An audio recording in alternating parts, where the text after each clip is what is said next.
ওই বন্ধু, জীবনে মাঠে ঘাটে চাষ করে খাবি, কিন্তু প্রবাসী হওয়ার স্বপ্ন দেখিস না। তোকে কি করে বুঝাই, এই প্রবাসে সুখ বলতে কিছুই নাই, শুধু বুক ভরা কষ্ট। নিজের কিছু হলে নিজেকে চিকিৎসা করতে হয়। খাইলে খাচ্ছি আর না খাইলে এই কাজ করে দিন পার করছি।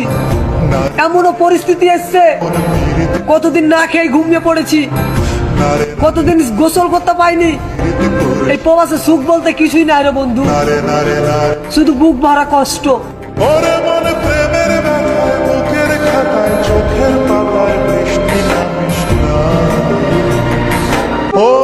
ওই বন্ধু, জীবনে মাঠে ঘাটে চাষ করে খাবি, কিন্তু প্রবাসী হওয়ার স্বপ্ন দেখিস না।